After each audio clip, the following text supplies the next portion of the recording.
2 Korintus 1 ayat yang ke-20. Sekali lagi, karena ini adalah rahasia doa dijawab. Semua katakan, rahasia doa saya dijawab. Saya tidak boleh keluar dari tata cara ini. Ya, kita sudah tahu kan? Ayo kita baca dari Alkitab kita. 2 Korintus 1:20. 1, 2. Sebab Kristus adalah ya bagi semua janji Allah.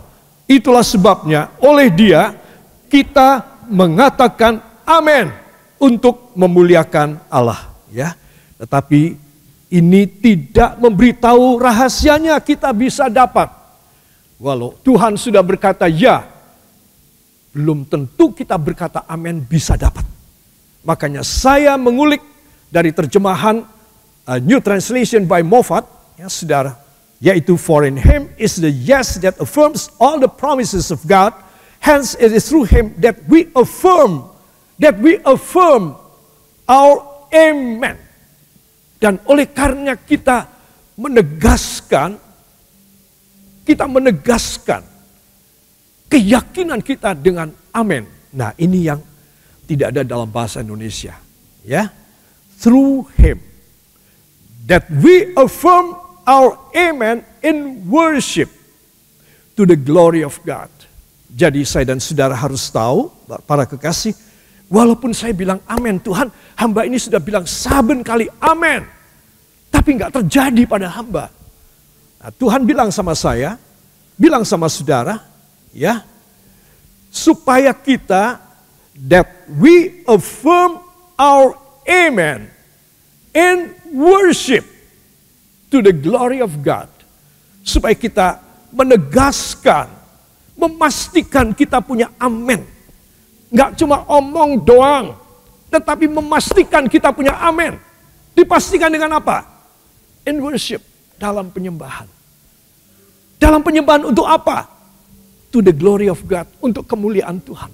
Wah, masih ada 2 syarat terakhir. Ya, selain kita bilang amin, satu, kita harus amin ketika kita menyembah Dia. Jadi tidak ada doa pemaksaan, tidak ada intimidasi kepada Tuhan, tidak ada kita mendorong Tuhan kayak apa. Tuhan engkau harus penuhi. Kalau enggak aku malu Tuhan. Enggak ada. Semua harus dalam suasana kita menyembah Dia. Di dalam roh dan kebenaran. Boleh saya tanya, dalam sehari berapa kali saudara menyembah Tuhan? Saudara harus mulai masuk pada in worship to the glory of God. Kita harus masuk dalam penyembahan untuk kemuliaan nama Tuhan. Kita harus, saudara. Karena kita punya amin, kita punya iman dan amin. Tinggal tukar A dan I. Kita punya iman dan kita punya amin. Gagal kalau kita tidak suka menyembah Dia. Bukan menyembah untuk mengeluarkan suara kita yang merdu. Untuk kita memberikan air mata kita kepada Tuhan. Saudara, hanya karena kita terharukah, kita sangat touching, kita sangat touch, kita sangat terjamah. Tetapi kalimat terakhir ini penting. To the glory of God. Demi kemuliaan Allah. Kita sudah jauh menggunakan kemuliaan diri kita sendiri. Sadar, tidak sadar. Tetapi kita harus sekarang mulai stop itu. Dan kita mulai mengarah kepada kemuliaan Allah. Apapun yang saudara kerjakan, saudara memberi korban saudara. Mengembalikan persepuluhan saudara. Melayani Tuhan dalam bentuk apapun. Musika, dancing, maupun juga flag, maupun juga worship leader. Dan praise and worship yang saudara pimpin. Ushers, penghitung kolekta dan kolektan. Guru-guru sekolah minggu. Pelayan kaum muda. Semua harus to the glory of God. Kalau tidak, maka batal ayat ini. Yes-nya Tuhan batal. Aminnya saya batal. Aminnya saudara batal. Saudara, betapa ruginya kita. Kita harus menanggung semua dengan segala daya kemampuan kita sendiri. Gak kuat, tak kasih tahu. Anda gak bakal kuat. Saya gak bakal kuat. Kalau kita mau terlepas daripada itu semuanya, maka biarlah ya-nya Tuhan. Katakan, biarlah yes-nya Tuhan ketemu amin-nya saya. Ketika saya menyembah Dia demi kemuliaan namanya, maka pasti terjadi. Amin. Mari kita baca sekali lagi terjemahannya, paling bawah. Karena di dalam Dia, 1, 2. Karena di dalam Dia ada ya yang mensahkan semua janji Allah. Oleh karenanya, melalui Dia juga kita mensahkan amin kita di dalam penyembahan bagi kemuliaan Allah. Beri tepuk tangan bagi Dia. Wow. Gak mungkin Tuhan tidak jawab, saudara. Gak mungkin Tuhan gak jawab saya, tidak mungkin. Saya akan selalu berkata, saudara akan selalu berkata pada iblis, "Please, iblis," teruskan. Kau sudah telah kasih malu dia. Karena dia sudah tidak punya kuasa dan otoritas lagi. Jika saudara membaca ayat ini, saudara melakukannya dengan hati saudara, tanpa tendensi dan tanpa maksud yang lain. Saudara hanya kepingin ayat ini memuliakan Tuhan, to the glory of God. Maka saudara pasti terima. Saya jamin saudara pasti terima. Beri tepuk tangan bagi Dia. Saudara, mengapa yes-nya Tuhan harus kita sambut dengan amin? Ya, ini penting sebagai rangkaian dari tadi. Ya, amin kita adalah tunduknya kita. Jadi orang berkata amin selesai doa, amin ada dua makna. 1, terjadilah seperti yang ku percayai dan seperti yang kau kehendaki. Ini arti amin pertama. Ya, saudara, dari bahasa Arabika sebelum di masa Abraham. Kata amin adalah mengiyakan semua yang Tuhan mau lakukan pada Abraham. Abraham menjawab amin, terjadi buat Abraham. Itu awalnya, ya saudara. Nah, dari bahasa Aram inilah maka keluar kata amin yang berarti seperti yang Abraham percayai terjadilah kepada Abraham. Sekarang kita mengadopsi bukan Abraham tetapi diri kita. Saudara, seperti yang aku percayai terjadi kepadaku demi kemuliaan Allah. Panjang ya? Ayo saya mau tanya, apakah artinya amin? Terjadilah sesuai kepercayaanku kepada Allah, itu 1. Dan sesuai kehendak Allah kepadaku, itu nomor 2. Dan ketiga, demi kemuliaan Allah. Waduh, kok panjang banget ya. Atau kita ganti kata amin dengan kalimat yang panjang ini. Ya, sampai saudara lali semuanya. Ya, saudara, kita mengatakan amin itu mencakup 3 berganda iman kita. Ayo, saya ingin saudara paham. 1, terjadilah seperti yang ku kehendaki. Ya, senang kan kalau itu bisa terjadi. 2, katakan sesuai kehendakmu Tuhan. Ya, dan yang ketiga, demi kemuliaan Tuhan. Ya, supaya saudara itu mantap ketika saudara bilang amin. Wow, sekaligus 3 dimensi terjadi di hadirat Tuhan bagi saudara. Para kekasih, jadi saudara harus paham ya 3 makna dari kata amin. Dan 3-tiganya itu membuat kita itu rendah banget di mata Tuhan. Kita penuh dengan penyerahan diri, submission kepada Tuhan. Maka kita akan menerima keajaibannya. Ya, kita semua kalau minta pada orang tua kita atau pada suami atau sama istri atau sama anak atau sama family, kita hanya sebatas hal-hal in natura. Maksud saya in natura adalah seperti material, kemudian keuangan, Ya, saudara, fasilitas paling cuma. Tapi kalau saudara, amin saudara itu diterima oleh Tuhan. Wow. Saudara akan mengalami perkara yang dahsyat. Perkara yang hebat dalam hidup saudara. Para kekasih, saya ingin kita semua melakukannya. Mengapa yes-nya Tuhan harus kita sambut dengan amin? Ya saudara, kita harus sambut dengan submission. Penyerahan dan penundukan diri kepada Tuhan. Terus orang yang mengatakan berani bilang amin mulai sekarang harus nyadar. Aku bilang amin ini dengan kepongahan, dengan kemampuanku, dengan kehebatanku, untuk kepujianku, atau aku mau menundukkan diri sekali lagi kepada Tuhan. Semua kata amin itu identik dengan submission. Penundukan diri kita kepada Tuhan. Makanya kalau saudara berdoa, saya beri pelajaran di dalam nama Tuhan Yesus Kristus, Juru Selamat dan Penebus kami, amin. Itu sudah rumus yang baik. Saudara pasti menerima kekuatan dari amin saudara. Amin. Ya, ini penting sekali. Para kekasih, itu sebab sekali lagi saya perlu menjelaskan, sebab itu Yesaya 30 ayat 18. Ya, sekali lagi kita harus memahami supaya kita itu sudah jalannya benar, aminnya dengan 3 dimensi tadi, 3 batasan tadi, lalu Tuhan gak usah lama-lama menunggu, cepat menolong saudara, cepat menolong saya. Amin. Beri tepuk tangan bagi dia.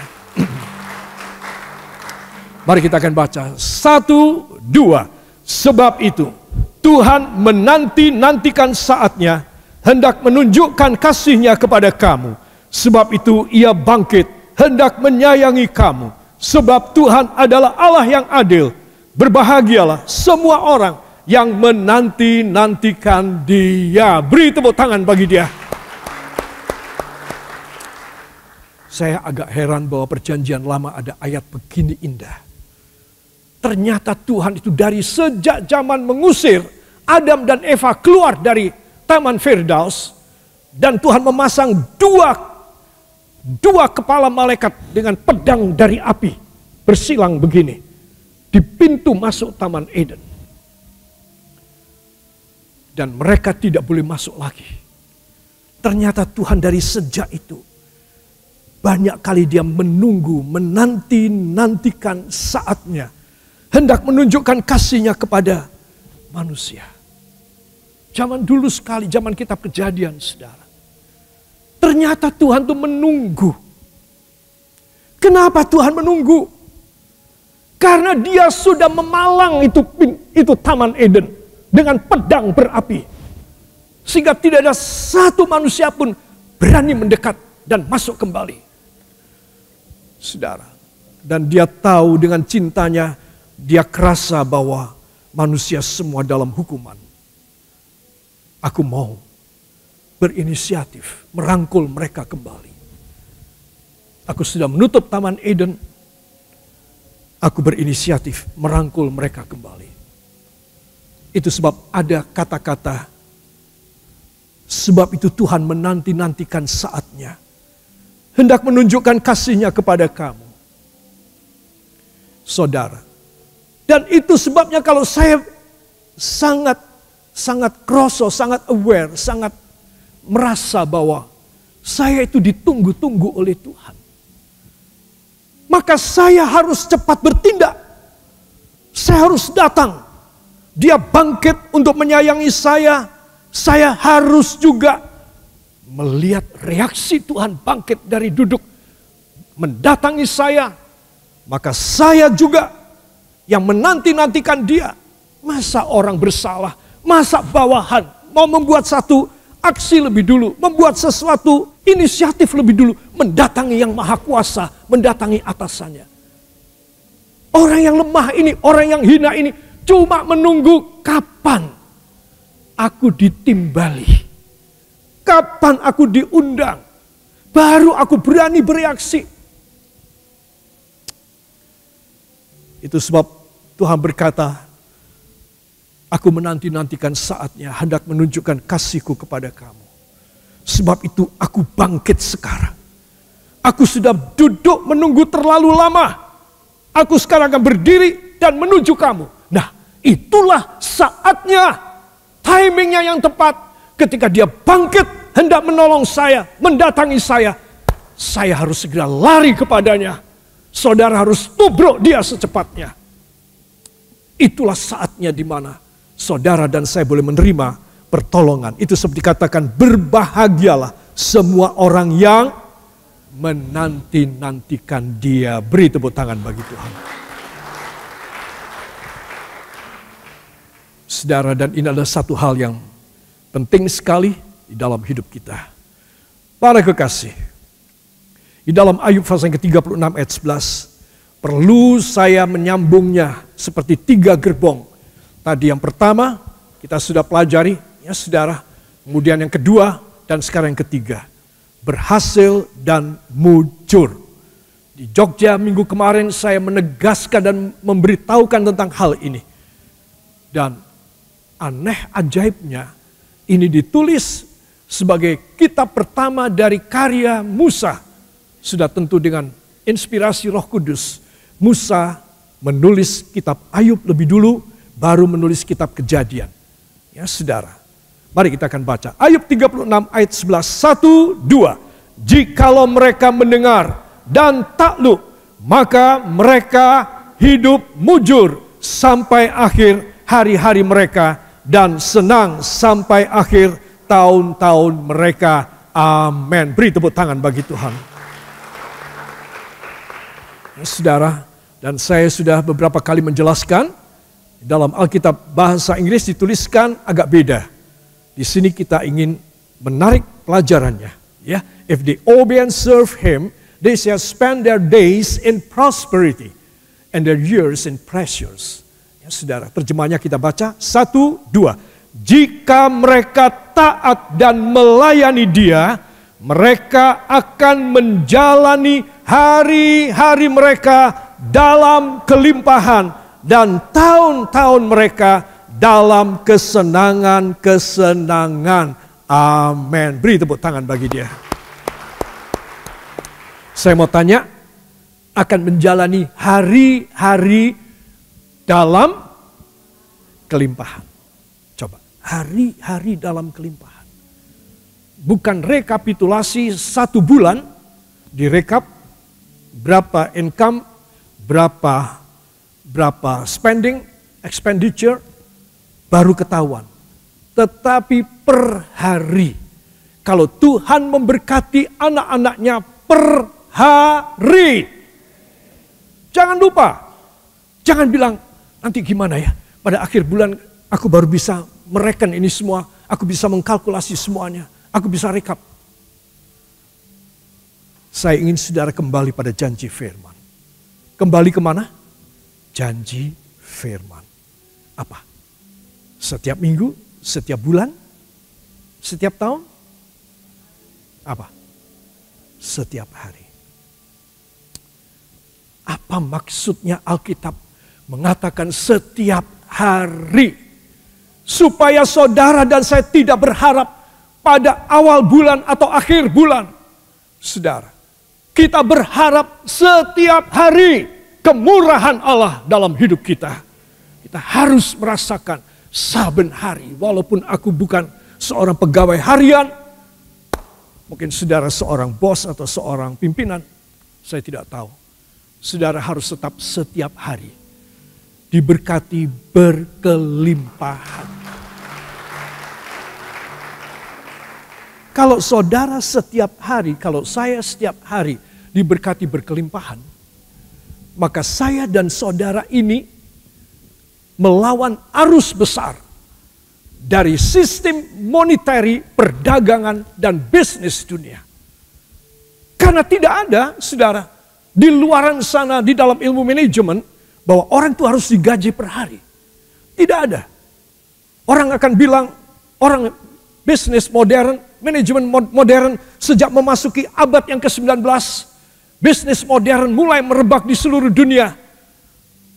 Orang meninggalkan gaji setiap hari sebagai satu determinasi dan sesuatu perbandingan perbedaan antara kaum buruh. Kaum buruh itulah yang setiap hari bayarannya. Dengan kaum industrialis. Kaum industrialis atau kaum bos ini tidak saben hari digaji. Mereka cukup barangkali setahun sekali menerima tancem dan gaji mereka sekaligus di raffle 12 bulan ditambah dengan tancem mereka, dengan bonus mereka. Ya maklumlah mereka kaum industrialis, pemodal. Untuk siapa gaji saben hari? Tenaga kasar, orang miskin. Tetapi puji Tuhan, katakan puji Tuhan. Bahwa Tuhan mengangkat martabat saya. Dia mau memberkati saya setiap hari. Dalam kelimpahan. Amin. Jadi saya sudah memberitahu kenapa ada kata tiap hari. Ya, mereka akan menjalani hari-hari mereka dalam kelimpahan. Saudara. Ini adalah latar belakangnya. Dan latar belakang ini masih sangat-sangat up to date dengan saat ini. Saudara. Sehingga orang-orang yang tidak mempunyai ikatan kerja dengan perusahaan, dengan pabrik, dengan toko, dengan warung dan lain sebagainya. Mereka itu harus cari makan saben hari. Dan itu uang yang mereka terima pada sore hari. Mereka akan pergi ke pasar atau ke toko beli beras. Beli tepung, beli minyak, beli gula, beli garam. Baru mereka masuk ke rumah. Saudara, tapi hebat sekali. Jika mereka taat dan melayani dia, teruskan. Mereka akan menjalani hari-hari mereka dalam kelimpahan. Dan tahun-tahun mereka dalam kesenangan-kesenangan. Amin. Jadi saudara, lihat firman selalu mengangkat harkat dan martabat semua orang yang terpuruk, semua orang yang dipinggirkan dan dimarginalisasi oleh masyarakat. Mereka itulah dimuliakan oleh Tuhan. Beri tepuk tangan.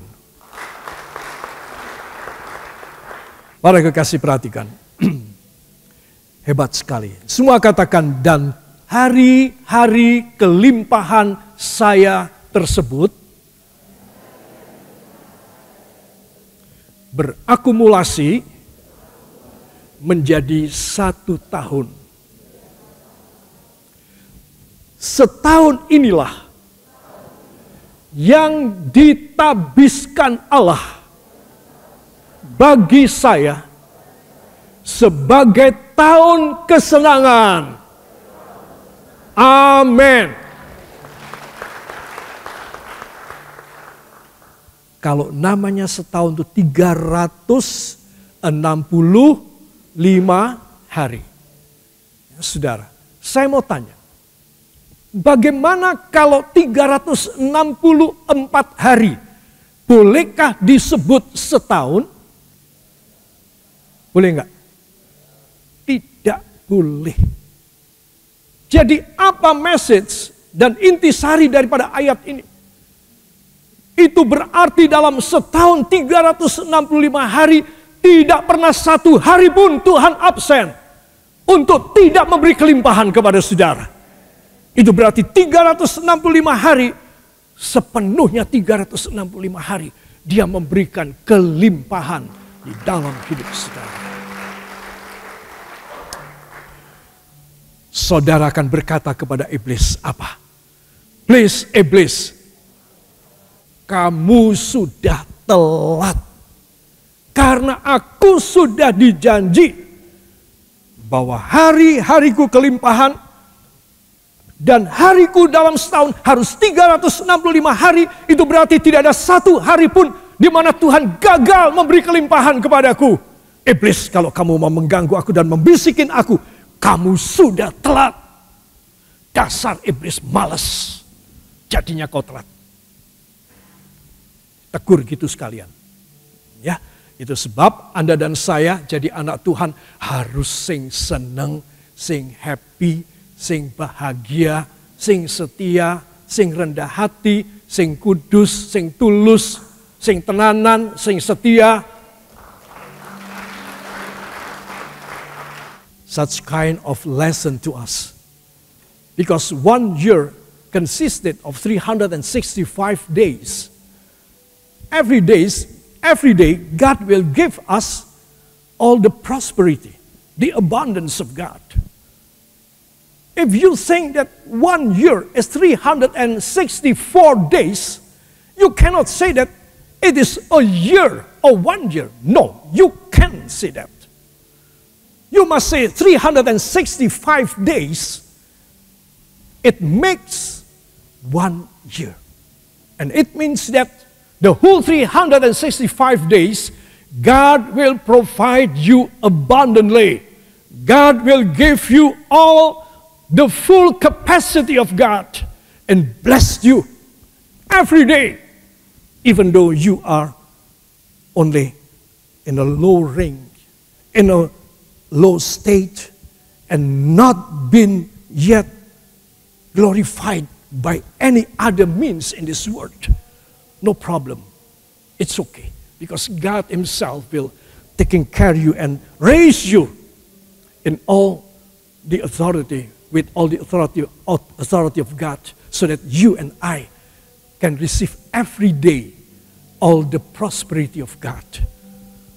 Kalau saya dan saudara meyakini, maka saudara bangun pagi, saudara enggak lemes, saudara enggak terus aku mau tidur aja, supaya aku lupa semuanya. Tidak, saudara akan semangat. Katakan, bangun pagi saya semangat. Karena ada Ayub 36 ayat 11. Hari kelimpahan saya dan tahun kesenangan saya tidak akan kurang dari 365 hari yang diberkati Tuhan. Amin.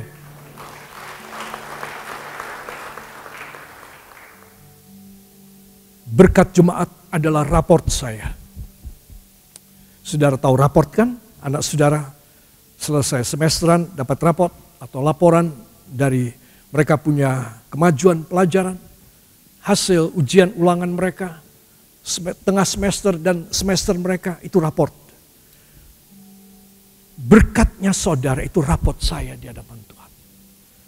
Itu sebab kenapa gembala saudara ini tidak mau main-main. Dan tidak membiarkan saudara tetap tidak diberkati. Kenapa? Saya berburu dengan waktu saya supaya saudara semua diberkati. Supaya raport saya baik di mata Tuhan. Saya tidak mau mati dalam keadaan raport yang tidak baik. Siapa tahu Tuhan lempar saya masuk neraka. Sia-sia dong saya melayani Tuhan sekian lama. Saudara. Itu sebab saya ingin mengajak semua saudara. Ayo saudara harus meninggalkan statuta, keadaan, situasi dan kondisi saudara yang berat. Saya tidak bisa mendeskripsikan beratnya kayak apa saudara. Saya tidak bisa. Entah saudara terlalu banyak hutang, entah saudara terlalu banyak yang saudara tidak bisa kerjakan, saudara sakit-sakitan terus. Saya tidak tahu persisnya gimana. Tapi mari, supaya apa? Supaya saudara itu dipenuhi. Perjanjian yang paling kuno yang ada di kitab Ayub harus terjadi kepada saudara. Kalau namanya setahun tuh ya 365 hari. Kalau 360 hari bukan setahun. Itu menunjukkan bahwa saya dan saudara, kita harus setiap hari diberkati, disertai, disucikan, dan dipimpin oleh Roh Kudus. Untuk boleh menikmati segala kejayaan, keajaiban, pertolongan dari Tuhan yang ajaib dalam hidup saudara. Semua katakan, mulai malam ini, saya pastikan, saya ada di situ. Suatu posisi yang dekat dengan Allah. yang membentuk hari-hari saya dalam kelimpahan, yang membentuk tahun saya dalam kesenangan-kesenangan. Amin.